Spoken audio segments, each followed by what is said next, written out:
camp so far, good, bad? Like, how do you feel about it so far? Just generally. Yeah, training camp, you're trying to reinforce all your habits that you want to take with you throughout the entire season. So there's obviously things that there's ups, there's downs.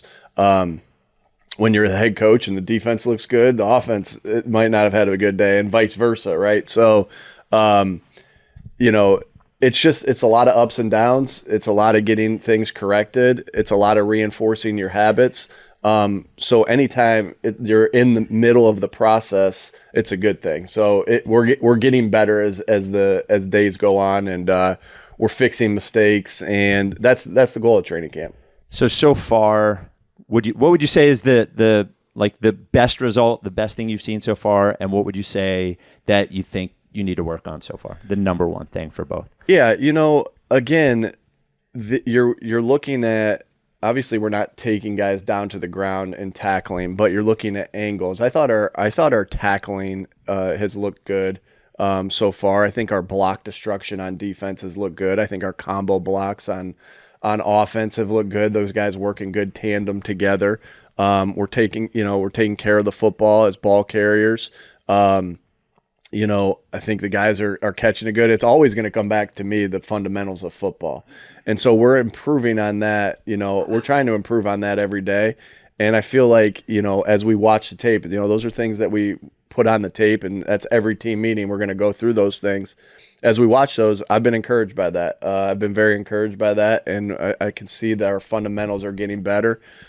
Something that you don't, what you guys don't get to see is in training camp, like the guys are coming together, right? That is such an important part, that you're growing together as a team. And I feel like those are things that aren't quite as visible, but the guys are doing a really good job of connecting with each other right now. Sometimes it's connecting through celebrating together on the field. Sometimes it's connecting through just being in the locker room and long days together. But sometimes it's connecting through suffering together, the hot days, the long days, the conditioning, all those different things. And I'm encouraged by that as well.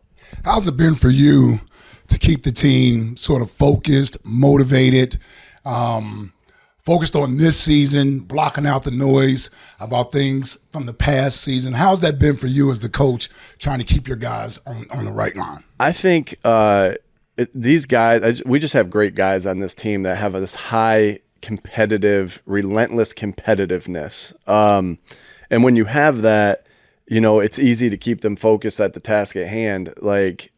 And we spent a lot of time in the off season talking about not looking too far into the future, not even thinking about the past, and just being in the moment. And that's really, regardless of whether we won, whether we lost in the Super Bowl, or we lost in the first round, that's really been our message from day one. You have to be focused on where you are at this particular time. Now, sometimes that's easier said than done, but I just think we have the right guys in this building.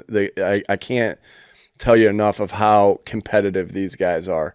And that's the biggest thing, right? That they are so competitive that they're trying to get better every single day. They're going out there and competing their butts off every single day. They know what the things that it takes to get to the final destination that they want to get to. But it takes daily work. And that's why I think we just got a really good, mature team. I think this is your fifth training camp, right? Just going into your fifth year. I know we don't like talking about being Super Bowl champions, but that's on your resume, and you've appeared in two of them. What do you think that you've gotten better at as a coach going into your fifth year now? And what would you like to continue to improve as a coach? Yeah, you always want to improve on things. There's multiple things that I'm like, man, I can be better at this. Just even in the preseason game the other day, you're looking at the operation, you're looking at things, and there's things that came up. I'm like, I got to do a better job at this. And you can't be one of the leaders of the football team and be content if you want the entire team to grow. So you're constantly looking for that. I think just big picture is one area I feel like I've improved on is, when you're kind of involved in the everyday operations of the offense, sometimes you can get zeroed in on, hey, just the offense. And when I'm able to take a step back from that, I think that's given me an opportunity just to be, big picture, more big picture aware, which is so important for the head coach. And so I would say the list goes on and on about the things that I can improve on. But that would be one specific thing that I think I have improved on. What about the job has been different than you thought it would be? Like, I imagine going into it, you were around it, right? But then being in that chair is different. Has there been anything that's surprised you? You're saying as the head coach? As a head coach. Man, I guess it's like, I feel like being fifth year, this question, I'm trying to think back. There's so many things, again, that you don't necessarily prepare for as the offensive coordinator, right? Whether that's messaging to the team, whether that's the connection that you have with every single person on the team and every single person in the building, or media, right? Where you do one media session a week as a coordinator, and then you got to do a media session as your opening press conference and not come off so hot.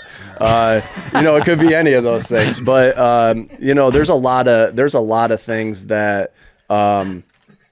The job's different, right? The job is just so much different. And yeah, I think I'm settling in, but I just want to continue to get better.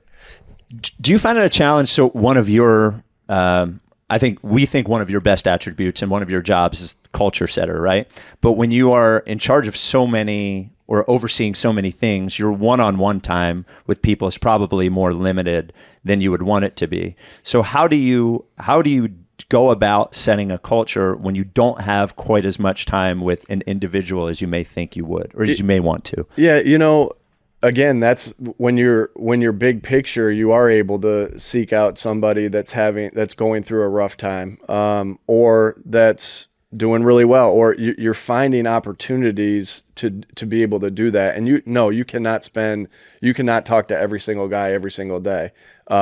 There's 90 guys on the team and then the people in the building, but it is being able to know who needs attention at a certain time. And I guess there's not a handbook for it. It's just like, man, this guy might be going through something, spend some time with him. It's being purposeful of doing it every single day, as far as trying to bring a guy to my office, try to go through the stretch lines, watching the tape, being able to point something out to individual guys on tape, being able to grab that guy after a team meeting where I did talk about him on tape and reconfirm what I talked about. So you might not be able to get individual time with every single guy, but you're trying your best to do that as much as you can. But really, your job is to set what the acceptable standard is, right? It's hey, here's what the standard is, here's what the standard looks like, and here's what the standard can't look like, right? Whether that's tough, detailed, or together, which is the main things that we talk about, and you're constantly reinforcing that, right? So, somebody had asked me, how do you kind of get into where your culture is? And I said, well, first thing you got to do is you have to come up with the things that are important for your business, are important for your family, whatever it may be. Because those are the things you'll constantly go back to. Tough, detailed, together. I think that's what I feel like is the constant, the things that are important for a football team. Then you have to be able to show what that looks like. And sometimes, what does team look like? What does together look like? Pardon me. What does toughness look like? What does detail look like? And you have to be able to show what it looks like and what it doesn't look like. And then the third aspect of it, what I would told this a couple guys here that asked me this, is you have to be relentless, just relentless bulldog about what the standards met and when the standards not met. And then most importantly, my message to anyone who asks me that is you better be living these things out yourself. And that's the most important thing. And so that's it takes relentless work, but that's what you're trying to do. And I'm trying to do that every single day. So when I can't be able to have a one-on-one conversation with a player, they still know what's required of me as the head football coach by our messaging, by the team meeting every single day, etc. Talk a little long answer. Nah, it's a good answer. That's a great answer. It's a good answer. Great answer. I want to get into a little bit of football here with you. You've mentioned the offense. another new coordinator for you, even though you've worked with Kevin for many, many years. I'm wondering for yourself, being an offensive guy, what does Kevin bring to the table, to this offense that was so great last year, especially in the running game? What do you think he adds to the offense this year? You know, Kevin and I have been together for 8 years, or going on our 8th year, 3 in Indianapolis. This will be our 5th year. So Kevin's, ideas that he's had, right? A lot of those are already in, right? A lot of those have been in because I haven't left just because Kevin was the pass game coordinator. I didn't say, "Hey, what are your?" I'm not interested in your ideas. So his ideas were already in. But what Kevin, obviously Kevin studies. Kevin is what I admire about Kevin is how hungry he is for this job, right? And like, hey, he's went through different coordinators here, and it's his turn, and he is so hungry for this job. Like I would. When I get here in the morning, he's here. When I leave at night, he's still here. And now I don't make him do a time clock or anything, but I imagine he might be winning in that aspect. But he's so hungry for the job that, the things that he's studied and the new wrinkles that he's put in, I've really admired how hungry he is. And that's what you want from your players. That's what you want from your staff. And the benefits of Kevin, he's got great relationship. Kevin is a great relationship guy. And he's got great relationships with these players, with Jalen, with our offensive line, all the offensive guys. And so, whereas Kellen was coming in fresh, right? Well, Kevin's already got this related. You're already starting, you're already starting out ahead because he has those relationships. And he's just got a great football mind and is always wanting to grow. So, I just think he's doing a really good job right now. And obviously there's ups and downs as you go through training camp, but I admire how much he learns from when he, feels like he makes a mistake to get better, or when I tell him he makes a mistake and he gets better. And he's doing a really good job, and he's a great football mind, good person, great relationships with the players. I think that's all really important. After you guys won the Super Bowl, you're like a fiery, lot of personality guy. We used to joke that. Thank you. No, it's good. It's good. Yes. No, I'm a convert, man. I'm a convert. I'm a very big. I really appreciate how you run the team. I appreciate how you talk about it. I appreciate the culture stuff. One thing that we joked about was, all right, this is going to be the summer of Nick, right? We're going to see Nick in Avalon having a good time. You're going to have it's going to be the best time ever. And it was the most quiet. We didn't get one summer of Nick moment. So I guess the question is, did you go into the offseason having won the Super Bowl with a concerted effort of, because you talk about setting an example, right? Was that in your mind that if I'm out there doing things, then it may reflect on the players? Did you think about it?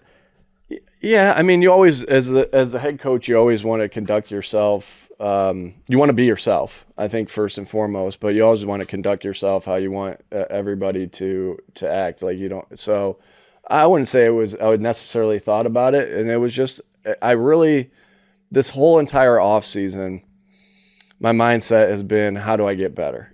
Period. For instance, we did a really good job of protecting the football last year. We did a really good job of taking it away, particularly in the playoffs. And when you're good at something like that, or tackling, or, we were number 1 in the league in drops. Well, when you play a team, they're going to say to themselves, well, we can't turn it over versus the Eagles. So we better be better at taking care of the football. And we need to make these tacklers miss a little bit more. So we better be better with our yards after, yards as a ball carrier. And so when your opponents have that mindset, you better have that. You better have that same mindset of, how am I going to get better at the finer details? Because those are going to be, when you're on top, people are going to be finding ways to try to beat you, whether it's scheme, whether it's fundamentals. And so my mindset was, how do we get a little bit better at tackling? How do we get a little bit better at taking the football away? Because I know we'll need those things coming into this season to be able to have the similar type of success that we had this year. And so that's all been my mindset. Like, I have a niece that's in 7th grade, and she was an all-state basketball player on the varsity basketball team this year. And I said, if you stay the same, like you average 18 points a game or whatever, what it was. If you stay the same, you'll average 16 points next year a game. You won't average 18 again. So you have to get better. And I'm like saying this to her, and I'm like, well, hey, dummy, you better be thinking the same exact thing. So that's been my mindset. And I feel like that's always really been my mindset of not being satisfied with anything and just always trying to improve myself. You did have some fun, though. I mean, like as humans, Sure. we want. Okay, all right. Yeah, I mean, like, the parade. Just wanted to make sure the that parade was but even awesome. after the like personal Nick time, like. You're Yeah, a Super Bowl champion. I just want you to at least have a week where you're like, we had some vacations. All I don't know if I ever did that, but okay, but I had a couple vacations all that right, we were just able making sure. to get out. So yeah. All right. So we only have a couple minutes left with you.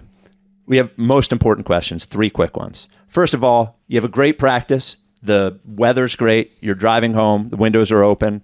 What music is on the radio? And is there any chance WIP is on the radio instead of music?